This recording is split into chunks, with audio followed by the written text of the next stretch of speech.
Should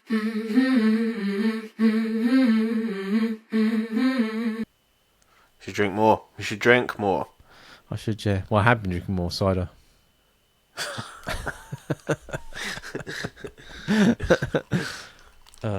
Right, are we going then? Yes, mate. I put it on anyway. What have you got? Just orange. Oh. Are you not drinking now till I come down? I'm drinking occasionally, but I'm trying not to drink too much. Unless I'm still alive by then. I'm working every day this week as well, so it doesn't. I might be bleeding from my insides by the time we get down here. Oh, mate. Last time I googled saying I died 3 days previous, so that's why I always say you should never. But like colour of things is normally like I always do like stuff like that. Oh no! But so I had iron brew pee for about 3-4 days, and it told me that I possibly could have bladder cancer, that I have Crohn's disease, that I've got all kinds of shit going on. I went and he said you need to drink more water. I was going to say, yeah, dark pee means you're dehydrated. Yeah, I know that, but it wasn't going away. And he was like, you basically put your body in such a low position that it needs like fucking litres and litres and litres, more than I could possibly drink. So I ended up on an IV. This was a few years ago. Funny.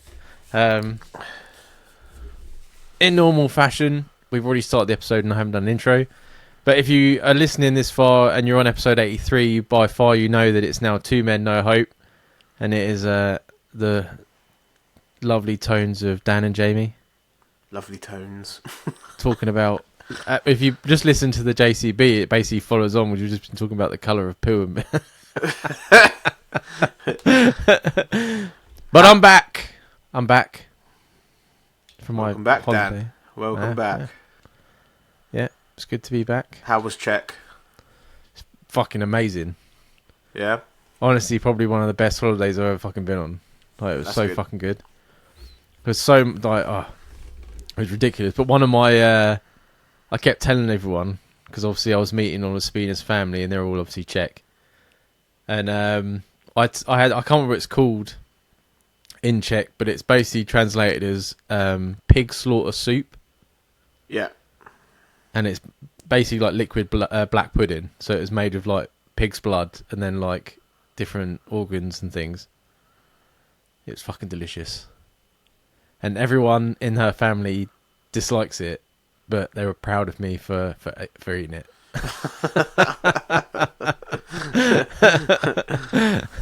So that was pretty good. I was enjoying that. Yeah, no, it's just mostly.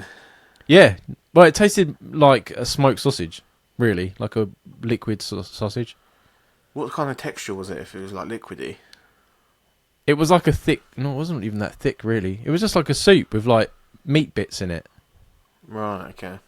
If I'd given it to you, apart from the colour, you wouldn't have until I told you what was in it. You wouldn't have known. Right. Okay. Yeah, it sounds worse than it is. It's one of those things where it's like, let me try it first and then tell you what it is. Yeah, yeah. That's one of those things that I would be like, if you don't tell me what's in this, I'm not fucking trying it. Apart from that, it's all good. Yeah, we were just everywhere. We went. I've seen so much of Prague in like 10 days. It's ridiculous, just purely because we were visiting all our family. And then my stomach was pretty much okay, except the middle of the holiday, I think it was like Monday, we went and stayed she's got one of her cousins is a photographer, right, and he's like he does like photography in Prague. He's really good. And we stayed at his and he made garlic soup. A lot of soups, but there's only 2 soups, so I keep bringing them up. And like he goes, the recipe calls for 2 cloves of garlic, but I use 8 heads. 8 like, heads, what does that mean? Yeah. 8 cloves? No, so cloves, so you get the head and you open it up and there's a clove inside it? Yeah. Yeah, so the whole, 8 of the whole garlics. So he used like, oh my god. Like 100 times more than the recipe. But, so yeah, when you were eating it, it was like having too much horseradish. Like all my sinuses were like fucking open. I could breathe like a child, like I was fucking. But obviously, garlic has a lot of people use it for like healing and stuff like that. But an hour after that soup, like I think I just released everything. That's probably why I didn't go to the toilet for the rest of the holiday, because I just flushed everything out. Yeah, I was about to say that there's a reason they said it's healing powers, because it clears you out. Yeah, but then it's funny because I got. But then we went. So we did that, yeah. So I flushed it out, and the last half of the holiday we went to Spina's hometown. I'm gonna butcher. I kept calling it Calavari, but I think it's actually called Calorivari. Right. I don't know. She'll probably she won't have a go at me, but she'll probably tell me it's wrong again. But so it's a spa town. Right. Never been to a spa town before. I think Bath is a spa town. But underneath Calorivari is a hot springs. Okay. And then if you go up through the spa part, they've made pipes that go down to the hot springs in different locations, and they're all different temperatures. And basically you get this cup that looks like a little teapot, and you collect the water and you sip a little bit of it, and it's supposed to help your digestion. And you go along, and there's like 12 of them, and you try all these different things, and it tastes like pennies. Like Is it safe to drink? Yeah. Everyone does it. Oh, right. Apparently, like some people though, it'll proper like flush you out. But I surprisingly was alright, because it was after the garlic soup. But yeah, it just tasted like copper. Like, you know, like when you're a kid and you used to hold like the change that your granny used to give you, like pennies, and then obviously because you're a kid, you put your hand in your mouth. It tastes like that, like copper. That's weird. But no, it was really interesting though, going around there, and the place was absolutely fucking beautiful. Yeah, and then I just spent time. Her dad was cooking, everything, loads of dumplings, and then like pork and beef, and this like thing that was like beef, and then inside it was sausage, egg, and like gherkins and things like that, like pickled vegetables, and they like roll it up. Okay, kind of like a roulade. Yeah, or like a beef olive if you're in Scotland. But yeah, no, it was just, there was so much going on, like it's hard to even remember everything. I tried to do a few TikToks, and Sabina was putting stuff up on Instagram, but I want to go back, man. I'm already trying to think of when we can go back. Well, it's only like an hour and a half on the plane, isn't it? So it's not too far. 2 hours, yeah. No, not at all. We watched Sister Act on the way there, and by the time it finished, then we were landing. So I was like, oh, this is pretty good. Sister Act? That's a fucking strange... Was that like in the plane? No. It's a short flight, so there wasn't any. We had my tablet. Okay. Yeah, so we were watching it on there. What a strange title to pick for a plane journey. Well, we picked a few different ones, and when we sat down, we were like, what should we watch? Something easy watching. Yeah. On the way back, we watched that Old Dads. Have you seen that on Netflix? Yeah, with Bill Burr in it. I haven't watched it yet. It's the most triggering film I've ever fucking seen. Like, I was on the plane gripping my fans. I was about ready to knock someone out. Why was it triggering? Because it's basically about him wanting to bring his kid up the way he was brought up. And every time he turns around, there's someone like correcting the way he speaks, or like telling him how he should be doing this, or telling me how he should do that, and that he can't say this and he can't say that. And it's like, fuck off. Like, the whole film is like him fighting. I suppose that's what it's all about, an old-fashioned dad trying to... Yeah, it had its funny moments, but it was just so infuriating. Like, you just want him to punch some of the fucking people. Like, fuck me. I do love Bill Burr. Oh, yeah, he was the only reason I powered through it. Yeah, I mean... But, it is very trigger fucking...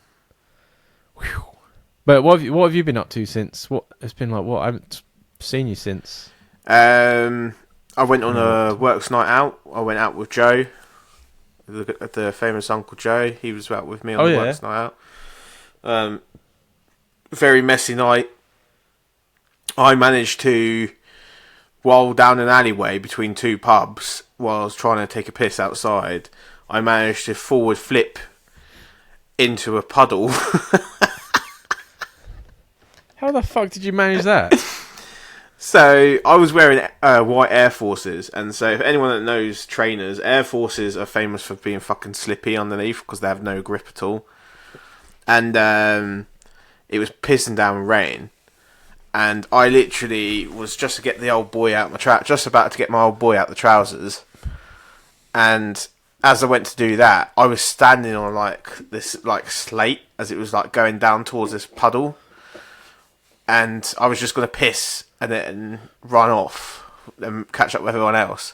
As soon as I went like made a manoeuvre to try and get my dick out, mate, forward flip, full flip into the puddle. I was absolutely soaked. One of the lads was cracked up laughing. My brother helped me up, and I don't know how they let me into the pub after, but I was like dripping wet, and I was just standing there drying off because the pub was so hot. It took me about an hour or so to dry off. So that sobered me right up, and once I calmed down from that, I was alright. And then at the very end of the night, I looked over at Joe. Joe's looking at me. We made full eye contact. And then Joe pulled the table over that he was standing at.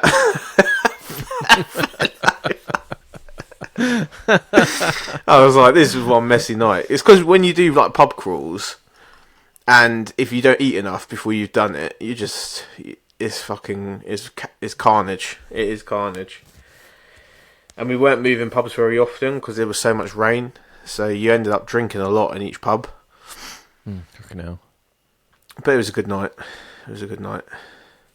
Yeah, and other than that, it's just been work and day-to-day living. I hate being back. It's been like 2 days and it felt like I was never on holiday. Are you back at work already? Yeah. Yeah. I had the Sunday off, obviously, and then I was straight back on Monday. Mate, when I come back from Rhodes... Not Rhodes. Was it Rhodes that was at? Yeah, when I come back from Rhodes, I came back Sunday, didn't I? I went into work Monday. That Monday, I was ready to go to prison for killing everyone. Yeah. I was like on the verge of like just if guns were legal in the UK, I would have shot the fucking place up. I think we're lucky that we ain't got access. It's funny how quick you forget, like, because I was obviously fucking happy for 10 days and how chilled out you were and all that. Yeah. And then as soon as I get back to work, it's like I was never gone. It's I always think when you're away, especially when you're away properly, like out of the country and stuff like that, I think your mental health just goes up and up and up because you haven't got the worries of your bills, you haven't got the day-to-day stuff in your house of cooking, you haven't got any of that type of worries on top of not having to go to work. So all your time's yours as well. So when you're back into reality, it's fucking hard, man. It's hard. Yeah. We spent that whole fucking holiday as well doing stuff. I mean, we had one chill day, but like we were doing everything. We went on this distillery tour. So in her town, it's called Bekarovka. The one that Sabina brought down to Birmingham.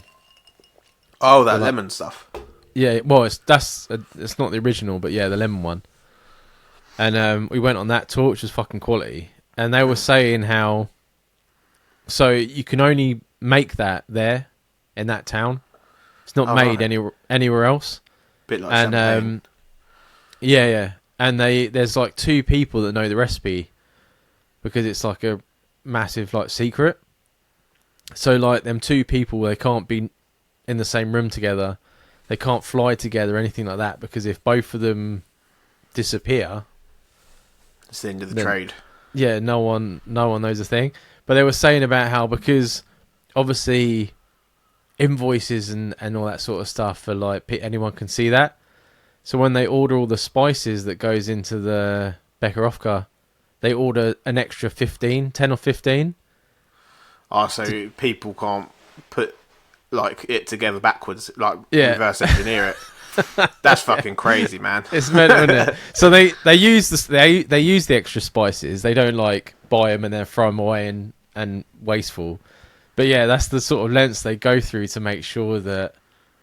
I think Jameson's. When I went to the Jameson's distillery, they had a very similar situation going on there, where what they were putting into it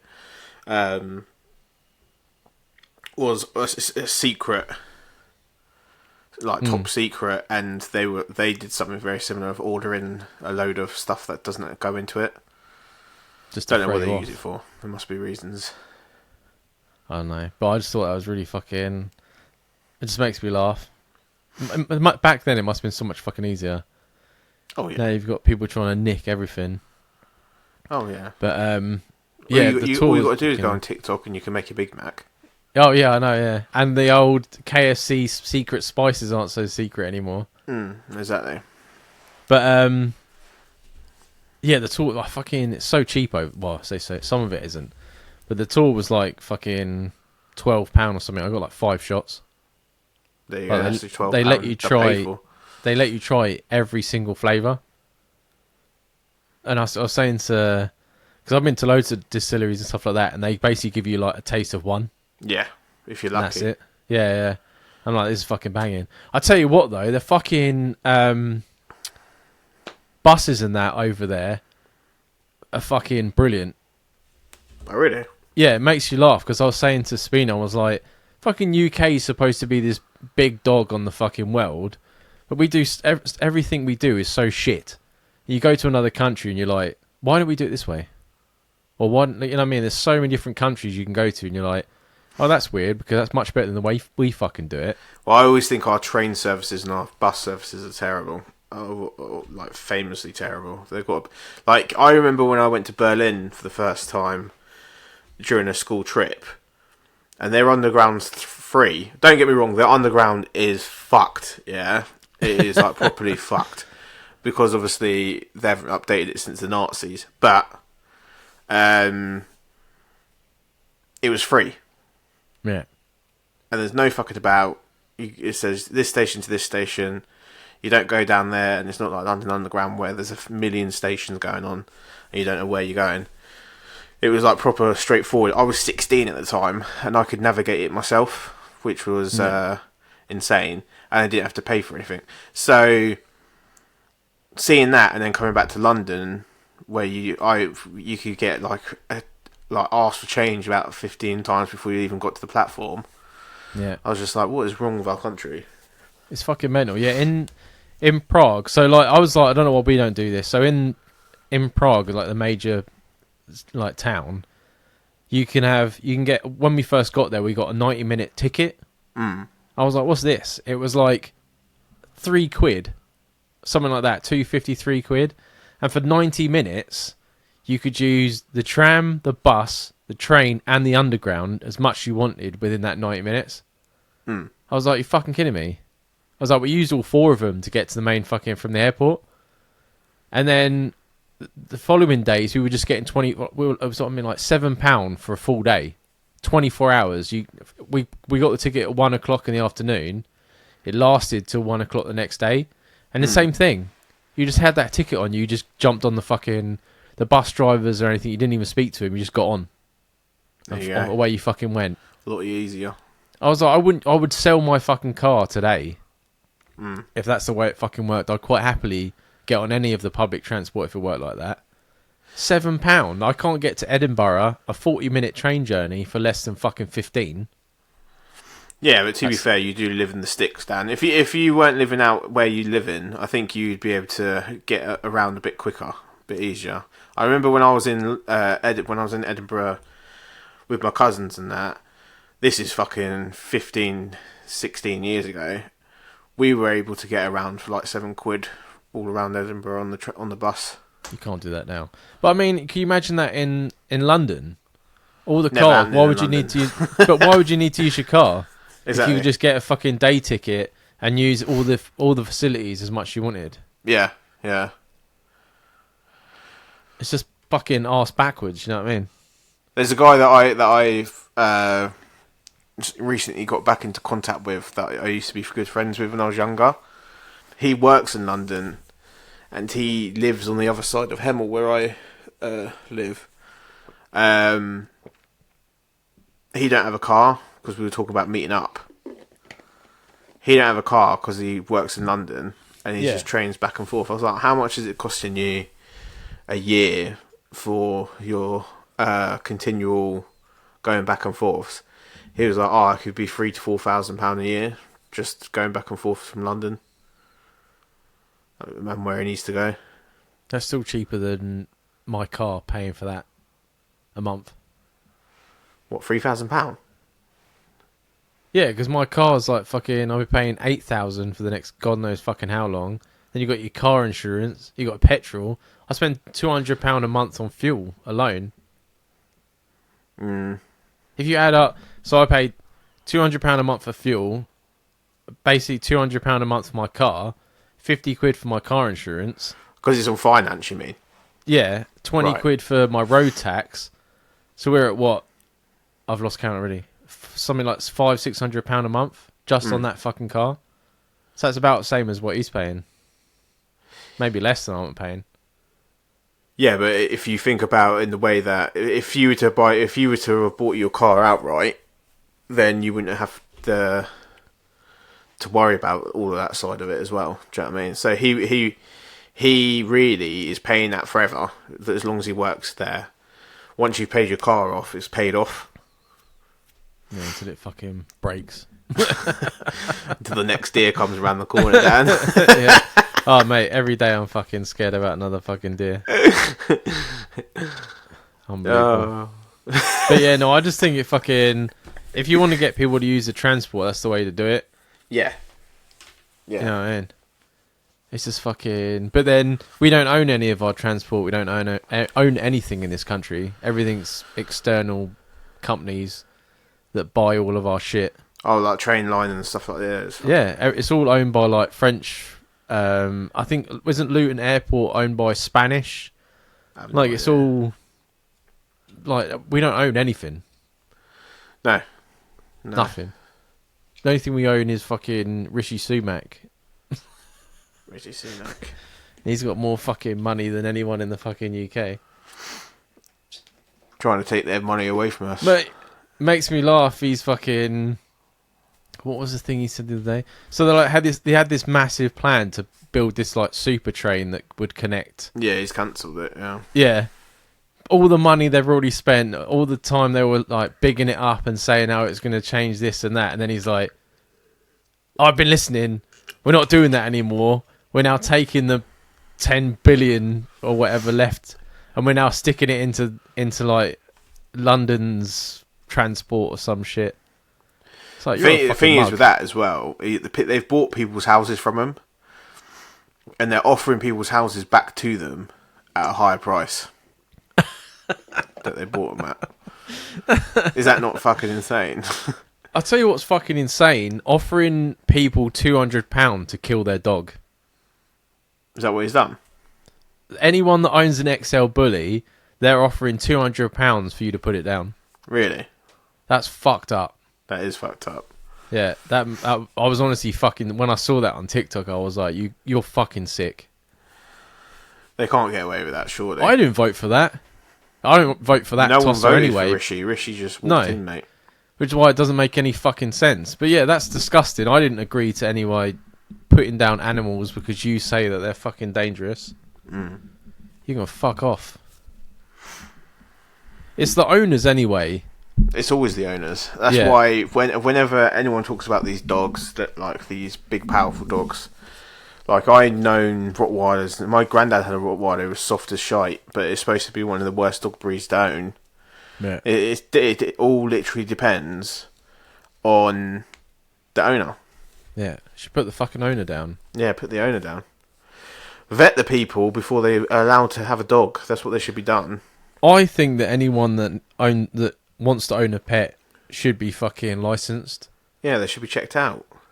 If you want to stop these people from like buying a dog and then getting rid of it a month later, it should be anyone that breeds dogs should be licensed. Anyone that wants a dog needs a license, and that would fucking, you know what I mean? You could track them all that way as well. But That's What do putting I a know? load of infrastructure in. They can't even fucking run the trains, Dan. Let alone fucking... Well, the trains aren't theirs, are they? When they actually own something, Jamie, they can fucking control it, can't they? Right. Please remember that all the opinions in this show are those of the hosts and should only be taken as food for thought. We're in no way telling you to do anything. Everything is kept anonymous for the safety of the listeners and no information shared to anyone else. If you were easily offended by people's opinions or views, then thank you for making it this far, but this is not the podcast for you. See you later. Enjoy the rest of the show. Right, so this listener says, "Hi, as one of your many followers, I have found myself stuck in the friend zone once again. Every girl treats me this way. I don't know if it's a vibe off. Vibe off? Vibe off? Any suggestions on how I can get out of the friend zone, or even better, avoid getting into it in the first place? It's almost like girls do not like it if you're too nice to them. Kind regards." I do think there is a real problem in how nice you come across at the beginning. Yeah. There's a correlation there. I think you have to be standoffish a bit just to try and figure out where you're going to be at. I've never found myself in the friend zone, and I think it's because I've never come with that intention at all. I've made myself pretty clear from the off what my intentions were. If a girl said to me she wanted to be friends, I'd just not speak to her again. Yeah, there's that, yeah. Oh, yeah, the only female friends I used to have were the ones that were like in the friend group. Yeah, I've got female friends like at work and stuff, and I would say it's platonic. Yeah. Do you know what I mean? Yeah. I've been friend zoned a few times, and the only times it's ever happened is when I was trying to be nice. Mm. When like you're listening and you're being understanding, and then they all of a sudden they see you as like either gay or like a brother. Yeah. Yeah, I mean, but there's definitely a delicate line between I'm listening but I'm not really giving a fuck, and I'm listening and I'm going to try and help you out when you get in the friend zone. I think it also depends where the girl's at when you meet them. If they're just got out of a long relationship and there's a lot of damage there done, she might just be looking for a friend at that time. And obviously you've just walked into her life at the wrong time. Also, you've got to think as well, girls will very quickly think that you're there for platonic reasons if you're not making yourself clear enough. I was going to say that. I was like, I've heard many people as well say it before. It's like, women make friends.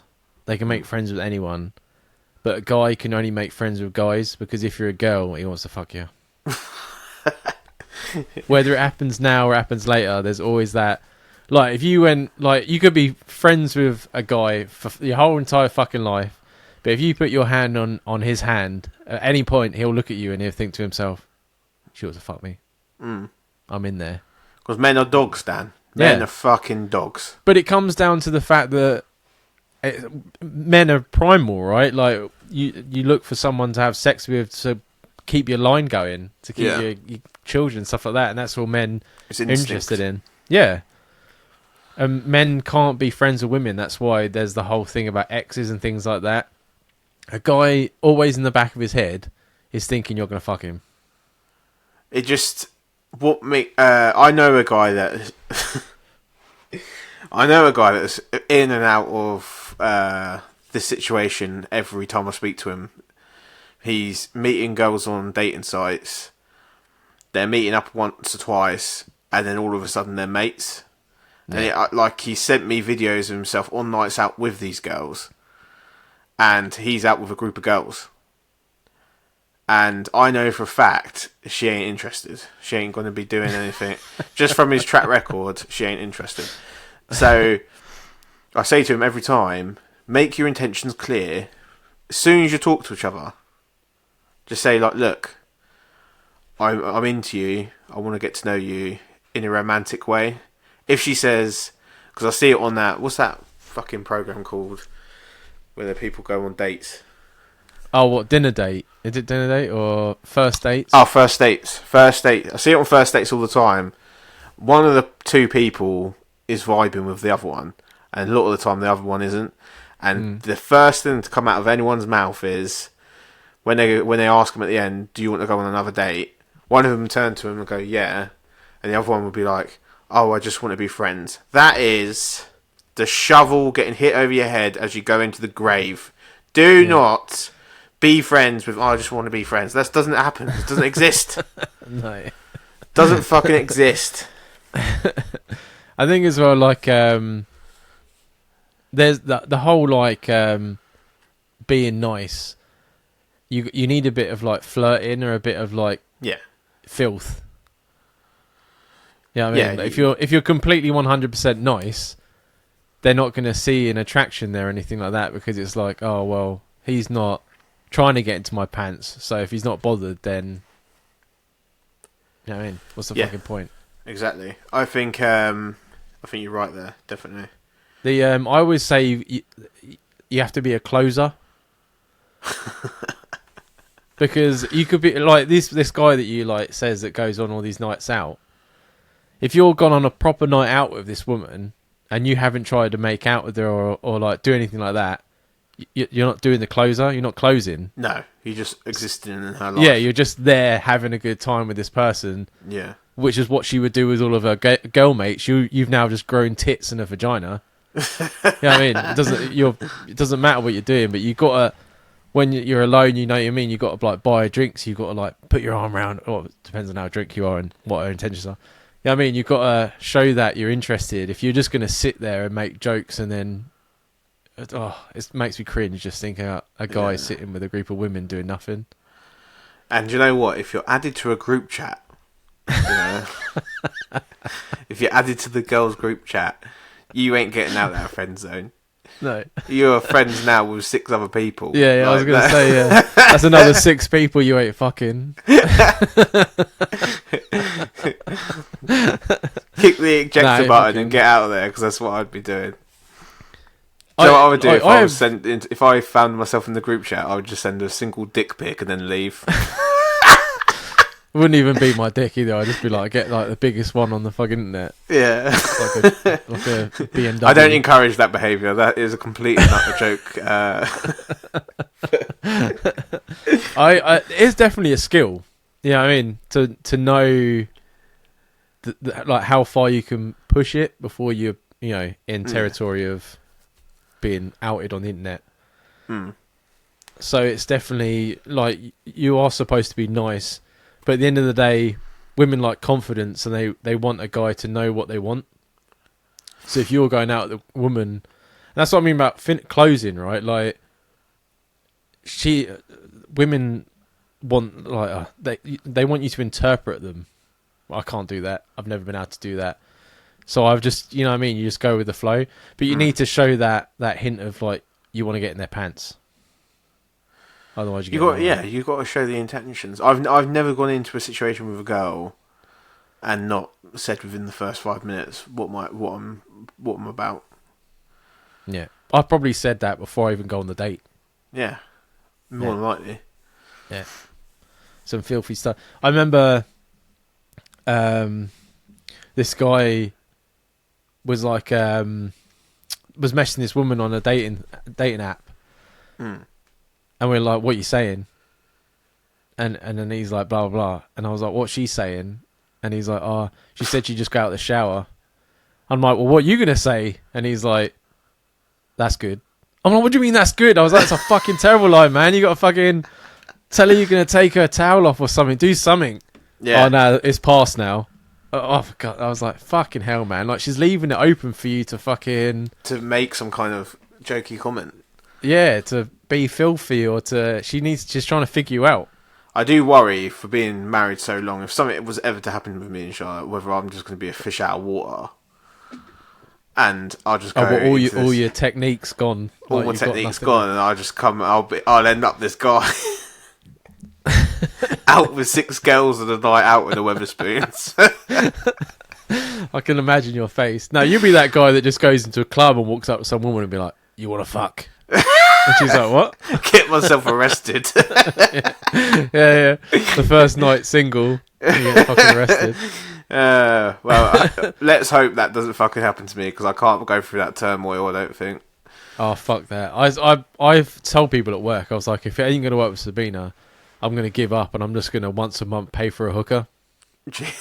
I'm not even going to fucking bother. I'm just going to... No pressure, Sabina. I know you're listening. I'm going to put like 50 quid a week away. And then at the end of the month, I'm going to find someone for a couple hundred.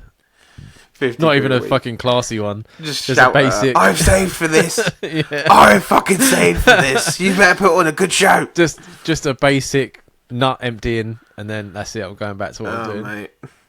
I tell you, I'm not going to bother. Seriously, it's a fucking shit show out there, and I feel bad for the listener and any other listener that says about friend zones or dating or it's a fucking shit show. Yeah. You know what I mean? I can tell that from the sheer amount of comments and things we've got about online dating just from this podcast. Obviously, I knew what you went through. I knew what a few of my other friends have gone through.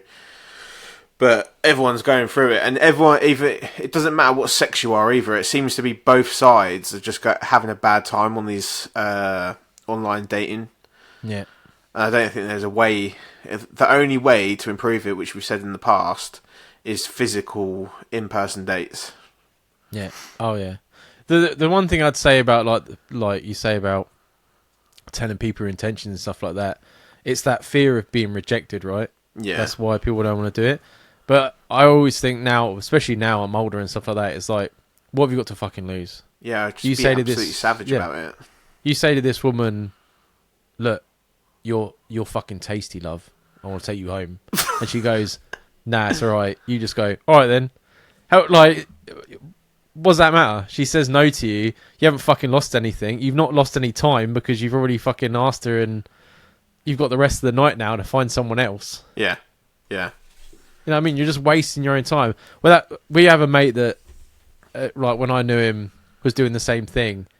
And he would spend weeks with this one fucking woman, like, getting deeper and deeper in the friend zone. And I'm like, mate, on the second day would be the latest time I would be like, are we going to fuck or not?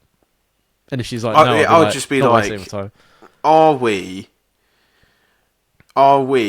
romantic? Are we going to be, like, getting together? And if they said no to me, I remember the conversations.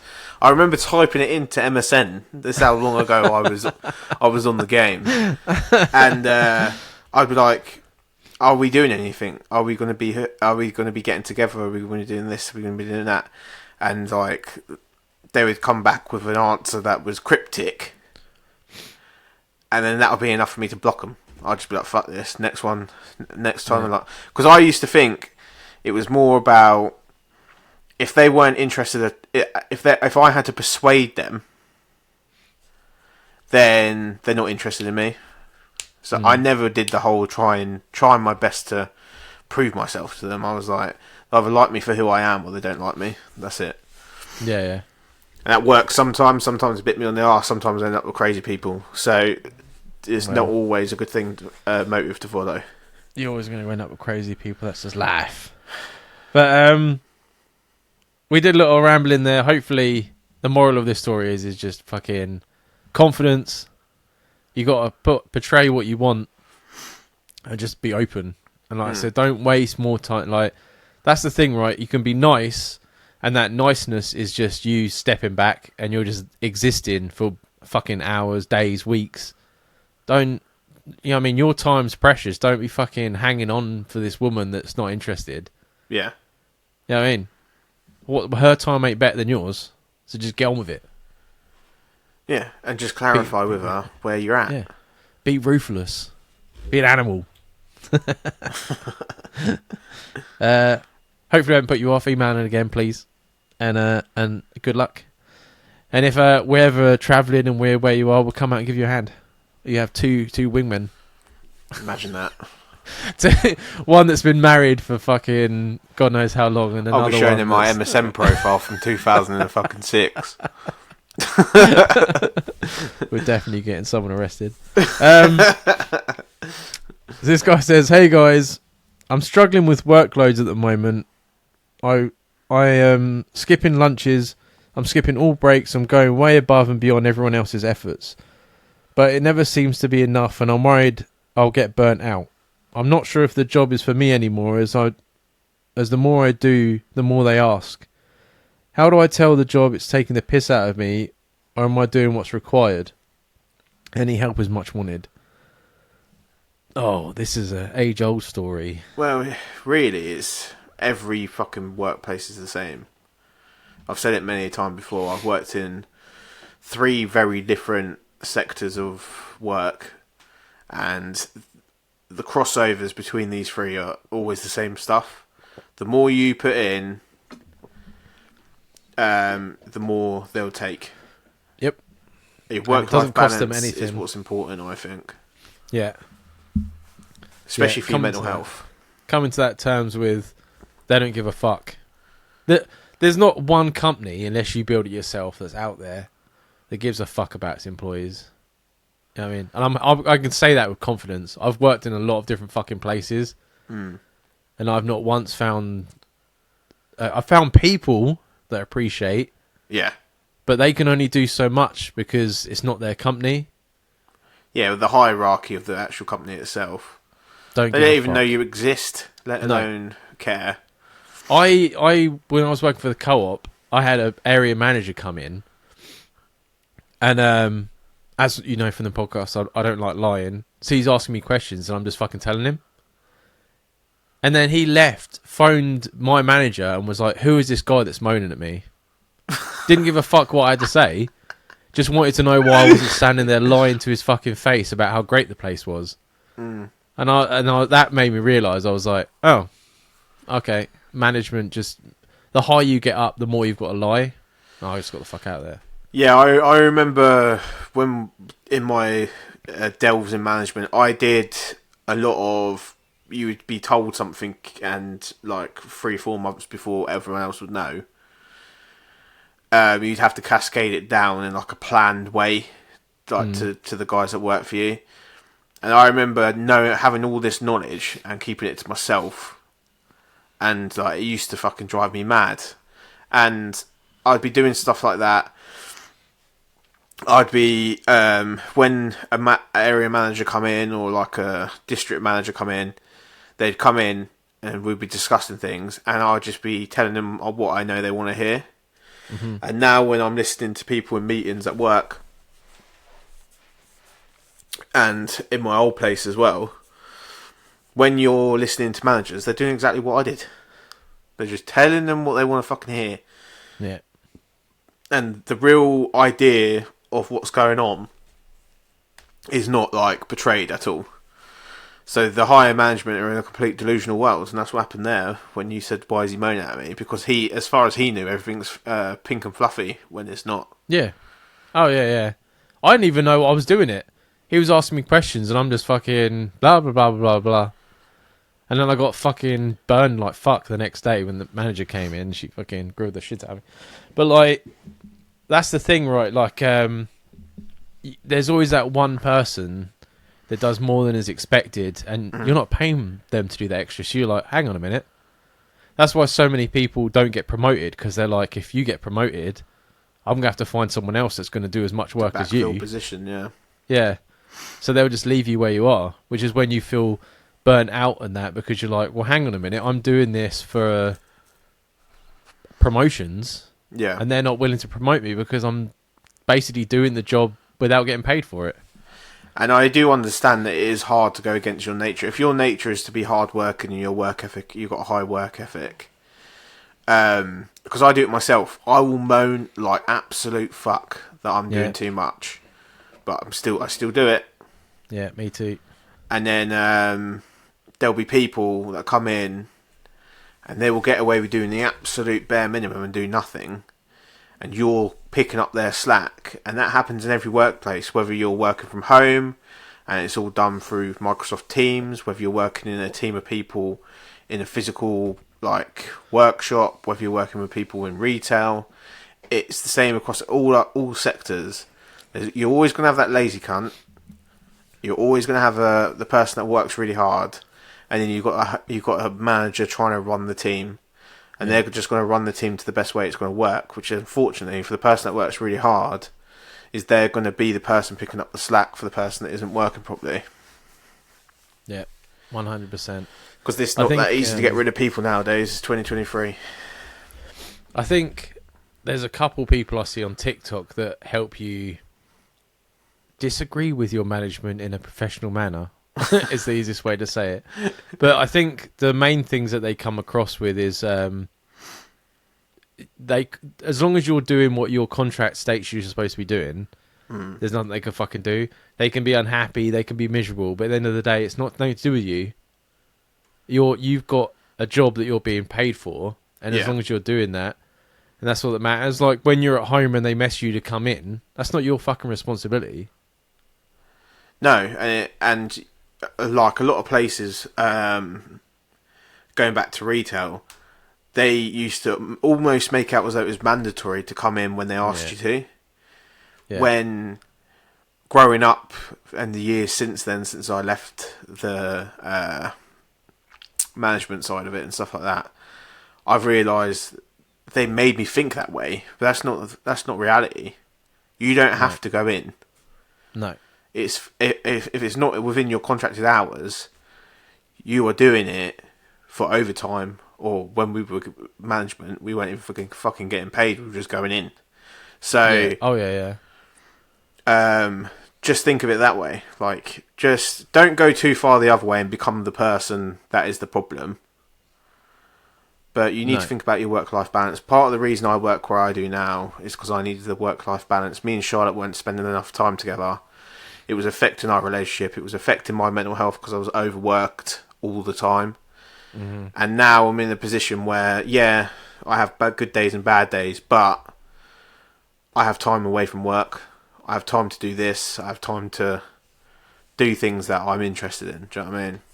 Yeah. And I think you need that balance.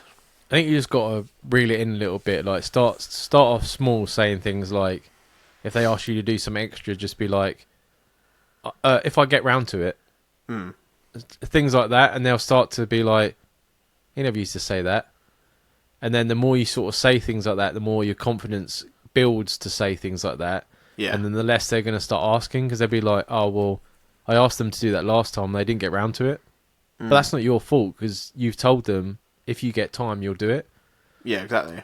You know what I mean? And that's what you got to do. You got to set those boundaries, because I'm the same. Like, as soon as I start a job, I'm like, I need to impress, and I have no boundaries whatsoever, and it's just fucking work flying left, right, and centre. Yeah, and you end up in a worse position because you've done a lot more than you should do within that time frame. Yeah, but now you've set that level of what they expect. So yeah, just start off with things like that. You don't have to be like storming in and being like, I'm only going to do what my contract says. Just, start sticking up for yourself. And I always think, it's when you were saying about calling up and stuff like that, when they make you feel guilty and they're like, oh, well, we've tried everyone else. They haven't. They just know that if they guilt you, you'll just come in. Because I used to do it. I would call the people I know would come in first. Yeah. And then there would be people very low down on the list, especially if I knew what they were like as workers. The lower they were down on my list was the least I wanted them to come in. There's that, yeah. I would always say, I'll be like, Jamie, come into work. Like, fuck everyone else. But, like from your email, I can guarantee that you're doing too much. Yeah. Just, you know what I mean? So just try that, see how it goes. But sometimes, if you're in too deep, especially like when I get to that point where I'm like, I'm burnt out, I just leave. Because I'm like, there's no way I can get out of it. I'm sick of people treating me like shit, so I'm just going to get a fresh start. But then I just go straight back to doing it again. You can't help it, because you got that probation period, right? I always say it's easier said than done, man. Like, I've had many times where I've said, right, I'm done. I'm not putting in, doing the extra for these people. Why should I do it, etc. I've always, over the years, I've done that time and time again, and I'm back there on a fucking Sunday afternoon or something doing work when I shouldn't be. Do you know what I mean? I'm getting better at this place. Like when they say about overtime, which they haven't done for a long time. But I remember this guy saying, if someone asks you to do something and you don't want to do it, just say no. He's like, because if you explain why you can't do it, that's you saying that your time's not valuable to yourself, because you're trying to explain to them what you. Just say no. You don't need to explain why your time's valuable. Just say no. And that's what I've been doing. When they're like, "Can you do overtime?" I just go, "Nah."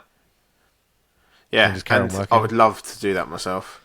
Yeah, I found myself even last week pandering and being like, "This is why I've got to go and do this, or I've got this booked."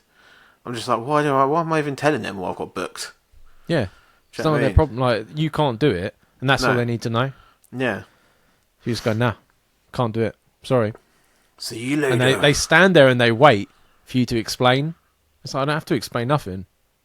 What would be brilliant is if they said, "Can you do overtime?" and then you just start your engine in your car. But like, 1 second, and then just leave, and you driving down the fucking street. So yeah, hopefully that helped. We always moan about like retail and stuff like that, but I think especially now with mental health being such a massive issue, you need that balance. Companies can only survive by treating you like fucking shit. You just got to stand up for yourself. Because a lot of companies are doing what they can to scrimp and save. Oh yeah, and stuff like that. And if they're the reason they're in the position they are, where you need to be in there doing overtime, is because they've got it at the bare bones as a basic. Yeah. Same everywhere. I went into a Tesco Express a few weeks ago. They've got 5 self-service checkouts and a kiosk. There was one person working. Yeah, this was like 7 o'clock at night. No, 6 o'clock it was. There were the self-service things were dinging for like alcohol and stuff like that. And then he had a queue at the fucking kiosk as well. Yeah. So we just had to stand there until it was fucking mental. Yeah. Mental. I could have just walked my stuff out. Like, see you later. It happened to me towards the end when I was working in the smaller store down in Enfield. I literally had nights where the person that was supposed to be on with me didn't turn up. And I did 2 to 10 by myself. And they would be like, when you say that to your manager, they'd go, "Oh, you should have closed the store." But if you close the store, they'd be like, "Why have you closed the store?" It'll be like, "Why have you closed the store?" And then at one time, do you remember? I don't remember if I've brought this up on the podcast, but in the shop we both worked at, there was a water leak from an overflow pipe going into the electrical cupboard. Mm-hmm. So I shut the store. The electric turned off because obviously everything is shorted out. There was still customers in there trying to get served, even though there was no electric in so they were still standing at the tills waiting to be served. I had to like usher them out, and so everything was shut down. The whole fucking building had turned off. I was waiting for the fire service to turn up to check out the electric cupboard to see if everything was alright, because in stores, as you can imagine, it's not just one consumer unit, it's about a fucking million different switches. So they come in, they turned off the overflow pipe that was left on by plumbers that were there earlier that day. And it was probably, the store was closed for probably about 6 hours. When I eventually got through to my area manager, his question was, "Why did you shut down the store?" Not, "Is everyone okay? Have you sent anyone home? How was the customers?" He goes, "Why did you shut the store? We've lost 6 hours of trading." That's all he said. There was no electric, Dan. What did he want? What are you supposed to do? Pen and paper. There was water coming out from the back. Like, it was like almost a foot deep water coming from the back. And he's asking me why I've closed the store. Insane. Fucking. And that's just an example of a dickhead. There's so many of them out there. So, hopefully you can get yourself back into balance. And hopefully we've given you a bit of courage or a little bit of, a few ideas on how to sort of take back control. And but we're always here. Hopefully you'll get it sorted. So this listener says, "Thank you for the advice. I'm glad I did it while the weather was still good. This was from a listener that wanted to take her kids to the lake. Oh, right, yeah. I found out, unfortunately, today that one of my kids is bullying other kids in school. Ooh. And I'm struggling with the face that I'm raising him wrong. Why do I keep burping? Sorry. I thought I would have installed better morals in him, but clearly not. I know neither of you are parents, but how would you go about confronting the situation and to point out where to stop immediately? P.S. I wrote to review in History Pod 2 as I thought Ant was a great guest. Oh, thank you very much for doing that. But that's because our listeners are great. That's why they email our guests. Of course, yeah, definitely. Bullying. I've been a giver and a taker of bullying. A giver and taker. A giver and a taker. Yeah. I think you don't really understand bullying until you're older. From my point of view, I think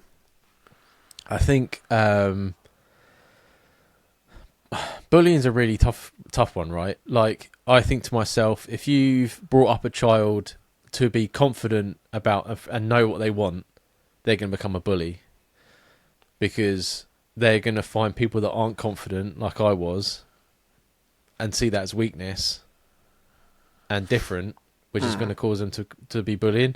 Also, you've got, like, if your kid's been brought up in like an abusive family, they become bullies. If you've been beating them, they become bullies. But then it's nature, right? Like, if we were out in the wild, there was no schools or anything like that, the weaker ones would be eaten, and the bullies would be technically the alpha males that would keep us alive. And that's what I think, that's what I think a lot of it comes down to, especially when you're talking about teenagers and, like, kids around 9-10 years old. It is all about the social stature in school. Yeah. That, like, your entire life at that age is all about where you are on that social ladder in school. And really, when it comes down to it, it doesn't fucking matter. But for a teenager or like a preteen, that's like the most important thing in their lives. Yeah. And some kids would find themselves going higher up that ladder if they take the piss and are horrible to other kids, because they're getting more and more popular because people are scared of them and people don't want to do it. And that might be the niche that your kid has found. I think that's an easy way to find that one out, though. If you said to someone, I think that's an easy way to determine that style, though. If you spoke to random kids and they were like, oh, well, when Bob is on his own, he's a great guy, but as soon as he's with his mates, he's a dickhead. Yeah. That's because he's not a showing bully. off. He's showing off, yeah. He's trying to get in with the group, which is why he's nice when he's on his own. Yeah. I know a lot of people like that. Yeah, and I think it does happen. Like, I was a right little fucking upstart when I was in high school.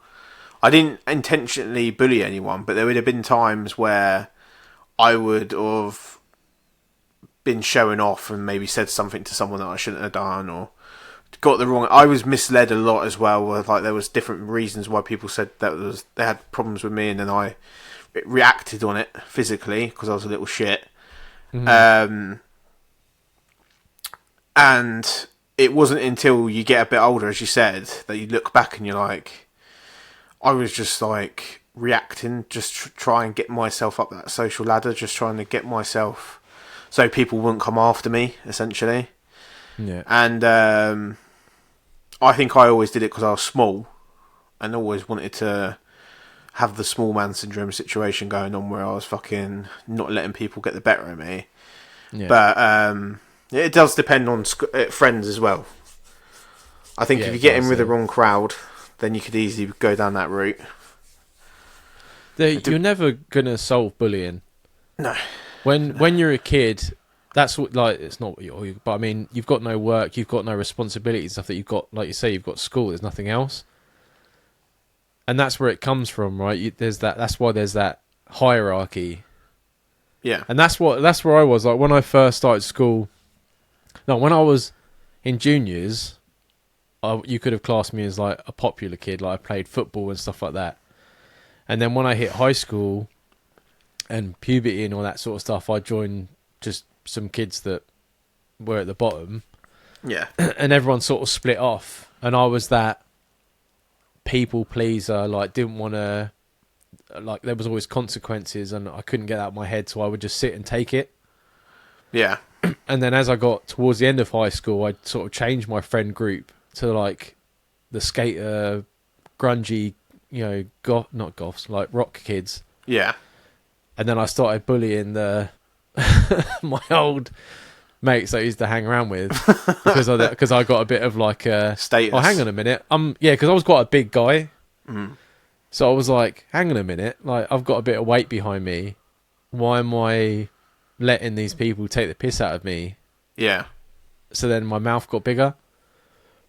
But it's all about, like, I don't think, unless bullying has become physical, then there's nothing you can really do about it. Like, if you punish someone for it, they'll just rebel and they'll bully more.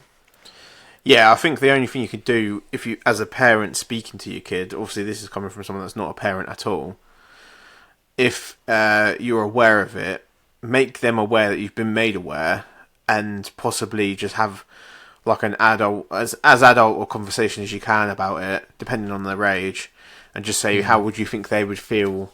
How would you think you would feel if you were being called this, or like, etc., etc. Kind of like try and put them in their shoes, and depending on the kid's age and the maturity of the kid, it will either sink in, or it won't sink in now, but eventually it will. I think kids are stupid. Kids are horrible to each other. Yeah, and I think you've got to kind of let them learn how to, like, be in social situations. And I think, unfortunately, COVID and stuff like that put a huge stunt on this generation coming through schools. And I think it's all getting fast-tracked now, and they're all learning very quickly. Yeah. I agree. Like, it sounds like a woke sort of thing. Be like, oh, you know, sit down and talk to your kid. But I agree. Like, if you ask them why they do it and you say to them about it, like, there's no point, like I said, unless they're being physical, there's no point punishing them for it because they're going to do it anyway. Yeah. And that just, I mean, I was speaking to a couple people when I was on, because we got this while I was in Prague, so I was asking a few parents, and they all said about, how were you when you were younger? Because it might be just like a trait. Like, if you, when you were in school, was a bully, then they might just be inherently a bully as well. But then I think, like, I don't hold any grudges to any of people that bullied me when I was younger. Yeah. It's just a part of growing up. You know what I mean? It is what it is. I know that it can be horrible, and it does affect some people, like, in their future and stuff like that. Mm. But it's just one of those things you're never going to fix. And I think, like Jamie says, you've got to speak to him or her, and you've got to try and get them to understand. And then they might understand, they might not. They might go completely off the rails and just become a fucking tyrant. I don't think it's anything to do with your parenting, unless you've. I don't, like, this person writing in makes me feel as though it's not an abusive parent. No. But, like, as my mum and dad brought me up perfectly fine, and then I fucked around in school the whole time I was in school. My second brother was almost the same. He did a little bit better than me, but he was a bit better behaved than I was. And the youngest brother was as well behaved as anything. So you had 3 completely different situations in the school. And Aaron, my youngest brother, was still dealing with teachers that knew of me, and they'd be like, "Oh, you're Jamie's brother," and then he'd be like, "Yeah," and they'd be like, "Oh, fucking hell," do you know what I mean? I've got to deal with this little twat. And I think that had nothing to do with my mum's parenting and my dad's parenting. It's just hormones at the time took over my life. All I cared about was girls, and trying to make sure that I wasn't getting, like, taken the piss out of. And I think that's all a teenager's brain is.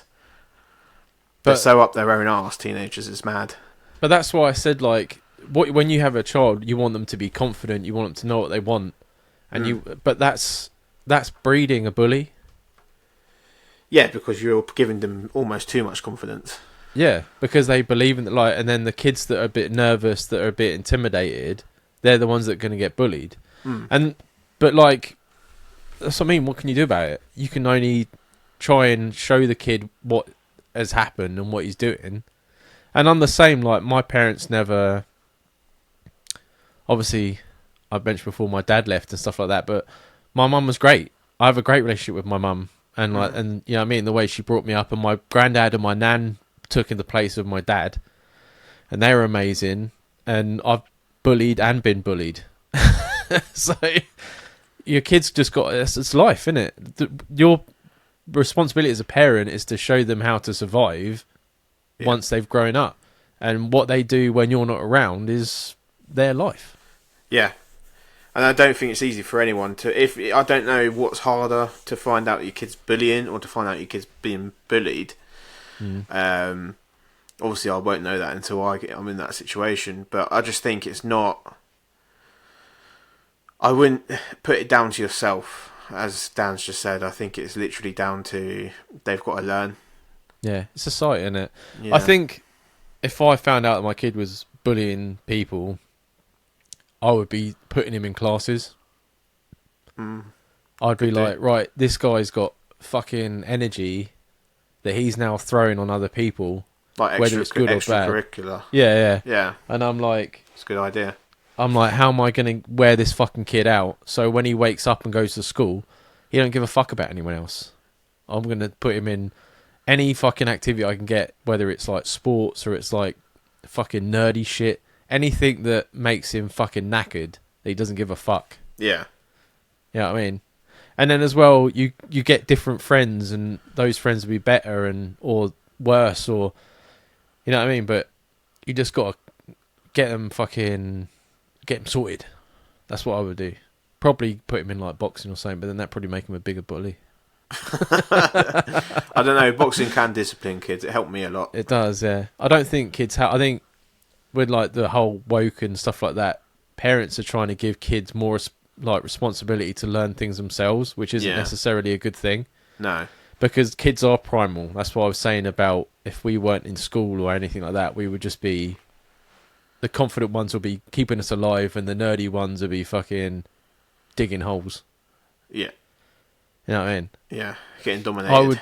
I would definitely be a digger with like getting a bit of female attention on the side when I'm not working. I would not be on the top, like, you know what I mean, being carried and having my feet kissed. Not even in the slightest. But hopefully you've had a talk, and you know our ramblings have helped a little bit, if not just to alleviate your feelings. Yeah, the feelings of your parenting, which is, you know, it doesn't account for any behaviour of your child, to be honest. No. You know what I mean? Because my dad still is a bully. To me, I feel like he is. And my mum's the complete opposite, you know what I mean? And it's like, you know what I mean? What are you going to do? Yeah, and unfortunately, like as you said about your dad and stuff, some guys just don't come out of it. Yeah. And I see it in workplaces now where guys are just, they shouldn't be around people. And that is that's a different level of bullying, I feel. Like if they're still doing that as an adult, there's issues there. Oh yeah. That's home issues. Thanks for the kind words on my behalf. His previous email was...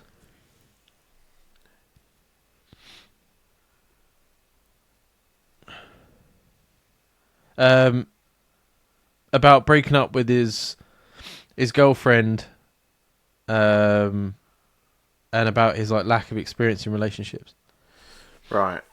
I'm thinking of joining the local charity shop in my local village, just to fill my day a bit, as I'm getting bored and I cannot get into work as easy as most. My interview is next Sunday and I'm absolutely shitting myself. It's a voluntary job, so I should get experience. What do you guys think about volunteer work, and do you have any tips for a good interview? So is this guy not in work now then? Is that what he's saying? No. He said cannot get into work as easy as most. I don't know, maybe he's got something. I don't know. I think I don't have go any for it problem. then if it's going to get you some experience in a retail store.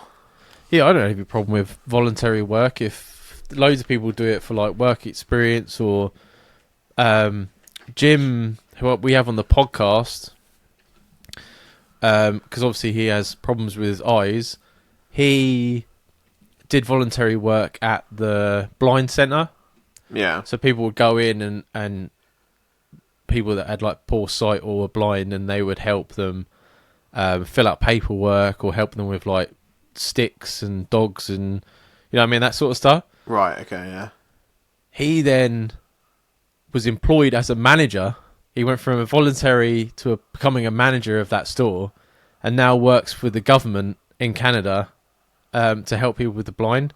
So he was doing it just as like meeting more people in his situation and trying to help them out, and is now fucking top dog. Well, one of the top dogs. That just goes to show what it can do. Like, putting yourself out there a bit can help. And I think I don't think the interview would be too formal as well if you're going into like a local charity shop. I don't think I wouldn't worry too much. As long as you they just want to know that you're going to turn up. Yeah, That's and that you're trustworthy. Yeah, and friendly. So if you go in and go, fuck old people, I can't be bothered to be here. If you hire me, I'm not going to turn up. You ain't going to get a job. Or if you start questioning how much the takings are a day or whatever, they'll be thinking, well, why does he want to fucking know? Yeah. Do you hire people paid? Yeah. How much do they get paid? Oh, well, I think I should get paid that much as well then. Fuck off. There's always, if you ever go in a charity shop, a couple of people I knew that work there. There's only ever one person that is actually getting paid. Oh, and really? The rest are like volunteers. The rest are yeah, volunteers. Yeah. I always wondered how they worked. Yeah, there's always one person that gets paid. Because I remember, especially when Jim was doing it, he used to fucking. There was a person that was getting paid in his place, and they were fucking dicks about it. They never turned up or anything like that. They wanted more money.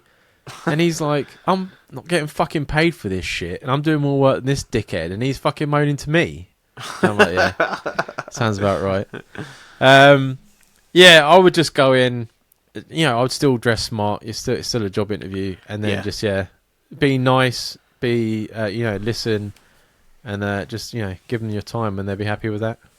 If anything, treat it as though it's practice for an interview in the future. It's gaining your experience for interviews in the future. Yeah, I always I always ask what's the dress code for the interview, and no matter what they say, I only ask of it just to be polite. But you should always turn up smart, because when you first walk in, you want to show how you're going to present yourself when you work there. Yeah. If you turn up in fucking shorts and a fucking vest, you ain't getting anywhere further. You ain't even sitting in the chair, mate. I'll turn you away. Or if you turn up like dishevelled looking, like got bed hair. Fucking 2 different coloured socks on. I'm like, mate, you're a train wreck. Yeah, I mean. So, you don't have to turn up in a 3-piece suit, but I mean, at least a shirt, some trousers, and some shoes. You know what I mean? Yeah. So you look reasonable. Just to look the part. Yeah, exactly. But yeah, I did think about it at one point, doing volunteer work, but I'm a very selfish person, and I don't do things for free, apart from this apparently. But no, I think it's good. There's loads of good volunteer stuff out there. You know what I mean? Yeah, you're a better person than me. I would struggle to, if I'm not getting paid, I'd struggle to go to anything like that. Like, I always envy people that want to fill their time and do stuff like that. Yeah. I'm just not that type of person at all. It just always feels like work. Yeah. I know, obviously it is, but people that do volunteer work and enjoy it don't see it as work. No, they see I think that's the difference. Back. Yeah. Or they're using their time wisely and stuff like that. But like, even I used to know my mate's parents used to go at Christmas down to like soup kitchen. Yeah, my uncle's done that a few times. Yeah, and I respect the fuck out of it to anyone that does it, but you're standing behind giving out food. That's basically you're working in a canteen, but not getting paid. Yeah, in the Christmas period as well. Yeah, and I'm just you could put that down to being selfish or whatever, but I just can't do it. I like for me personally, I feel as though I'm always on the breadline anyway. Mm. Do you know what I mean? So for me to give up time that I could be earning money to someone, yeah, it would have to be a lot for me to think about a lot. Yeah, I I would just moan. I wouldn't be a nice person to do volunteer work with. Like, not at all. And I know that I'm not delusional at all. I know I'd be hot. I know what I'm like when I'm getting paid, let alone when I'm not getting paid. Yeah. You know what I mean? But we really hope you do well. I'm sure you do. You've emailed in quite a lot, so I'm assuming we've got quite a good rapport. I don't know. I haven't looked through the other emails yet, but I tell you, man, fucking. As soon as we do, I've said it before. As soon as we finish an episode, don't remember any of it. It's like mind wiping it. Yeah. When I go back and edit it, I'm like, why the fuck did I say that? I always think to myself, I'm like, Jamie, stop talking as well. Stop fucking talking. Because sometimes like we're trying to move on and I'm just keep going and going and going. Mate, you've made your point. When I do the emails as well, sometimes people send new threads. Yeah. And I'll sit there and I'll look at it and I'm like, something's jarring. Like they've said something or their name. There's a flicker. Yeah, there's a flick. So I have to go back and Google it and I'm like, oh, there's the rest of it. And then I'll find like a thread of like 10 emails. And I'm like, just leave it. Just keep emailing. Stay on the same thread. Yeah. I can't remember what we're talking about now. But yeah, let us know how it goes. Obviously, you know, we're always here if there's other things. And good luck. So this listener says, happy birthday to you, Jamie. I hope you all the best. Thank you. That was what, 3 weeks ago? Yeah, a couple of weeks back. So it's mad how long we're like the time travel shit, man. It's just mental, isn't it? One day we'll hire someone to help it with it. As it heads towards the weekend, I find myself with another weekend jam-pack of things I'm supposed to be doing and I really don't want to. My partner thinks it's unhealthy both in mind and soul to sit at home relaxing, and that's all I want to do. How do I get past this? I work hard and all I want to do is relax in my off time, and there is always an agenda. Am I just boring? Opinions wanted. I think, as when we talked about that work thing before, I think you need a balance. You can't spend all weekend doing nothing. You're going to end up going back to work feeling unaccomplished and depressed. I think this is a previous... Yeah, so this is what I was saying about a different thread. I saw the name and I was like... So the original email they sent in was about, I just started a relationship and I'm in recovery. Oh, yeah. And then what it's all about. So this one feels like they're obviously still together.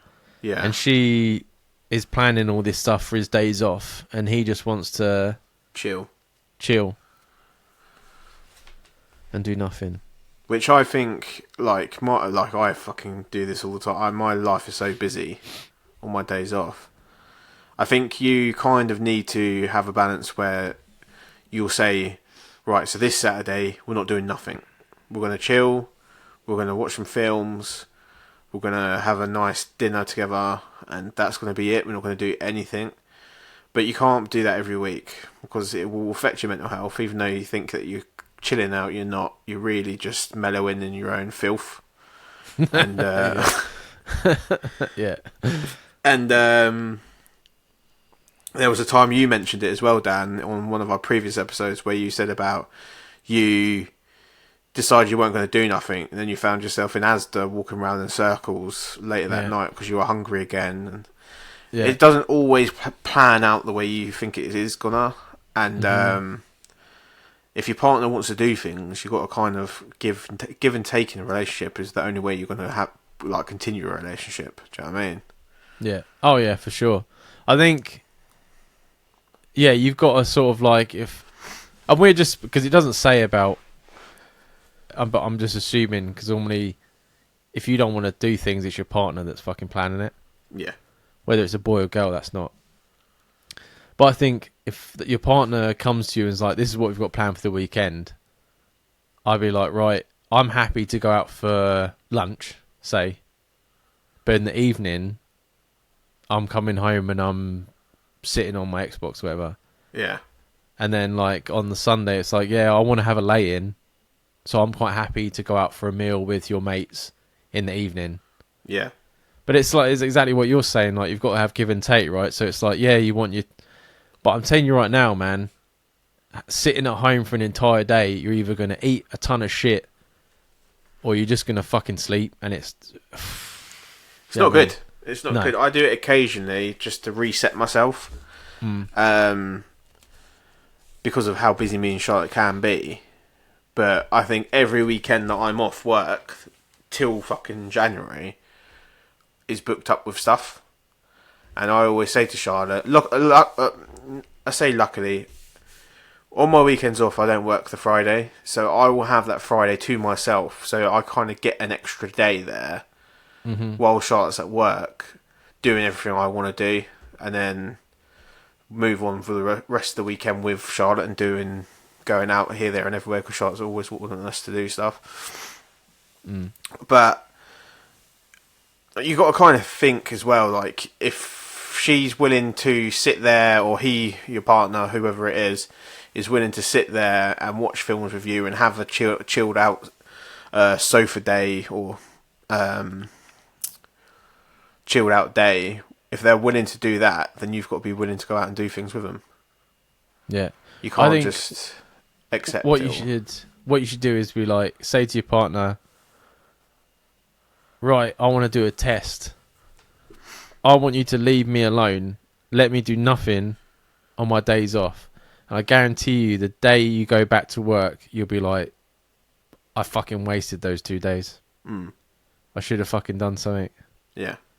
Because like, it feels good to sit on your ass. But as soon as work comes back around, you think to yourself, I could have just fucking worked them 2 days. Just sat on my ass, did fucking nothing. Yeah. I mean, even something as small as going to the shop or going to pick up DIY stuff or something like that is enough to make a bit of a day of it. Do you know what I mean? Yeah, me and Sabina always... Saturdays are normally our busiest day. We normally go meet my mum for coffee and end up just following her wherever she wants to go, going to the cinema or whatever. And then Sundays, we normally get up. We'll have a lay-in, get up, and then we'll go food shopping, get ourselves ready, and then chill out. Yeah. You know what I mean? And that's what... I mean, like I said before Sabina, I just fucking... Every weekend, I must have wasted like years doing nothing. Just chilling and doing fuck all in the house. Yeah, doing nothing. And now, the thought of doing nothing, unless I'm burnt out, just balls the tits out of me. Yeah. Like, it's such a fucking waste. I know when I'm due one, because I will be like... I'll be going, say, 2 months of busy every weekend, because obviously I work every second weekend, so I lose half my weekends anyway. Yeah. I'll get to a point where I'll say to Charlotte, look, I'm fucked. We need to have a chill that weekend this weekend. Firstly, to help my weight, because if the more I go out and do things, I'm always eating food in restaurants and drinking and stuff. So that's not good for my weight gain. Yeah. Secondly, money it plays a huge factor in it. And so I just say to her, look, like we need to have a chilled one. And she's like, yeah, and she agrees. I think if we didn't have that chilled one every now and then I'd crack up. So it's just about balance. Very similar to what I said about the work-life balance. You need to have that balance in like how busy you are as a person. Yeah. I don't think it makes you boring not wanting to do something. No. I think it's just your body telling you that you need, a day to yourself, or like at least, a few hours to yourself. But, you can't not do anything. No, exactly. And if you're new in the relationship, you might be too used to your own time. and you need to kind of give up some time for the person that you're trying to get with. Yeah. So no, I think a conversation about balance is a good thing, and say you're quite happy to do things and stuff like that, but you do need Your time as well. It's like a reset. Yeah, you just need time to because everyone needs to, a few hours of doing fuck all. What I mean? Yeah, definitely. But man, fucking hell. Nah. When Sabina went to fucking Vegas. Oh, yeah. Oh, It was like you regressed 3 years. Yeah, just because... Yeah. And I had some time off because it was my birthday. 3 days on my own. I'd spent fucking 30 hours on a fucking game. I'd done nothing but eat shit. I was so fucking miserable. I was like, fuck this. You know what I mean? So, try it. Do 2 days of doing nothing, and I bet you'll never fucking do it again. So this listener says, happy birthday to you, Jamie. Sorry it's a bit late. I'm really behind on the episodes. Another one for you. I'm writing in to ask a question if you'd like to put it in consideration. I recently have come back from my vacation and I did a lot of thinking while I was there and decided I want to move away from where I live now as I feel like I need a fresh start. I'm in a relationship and it's pretty early on. I would like her to come with me, but I don't want her to think I'm a crazy person asking her to commit to coming with me.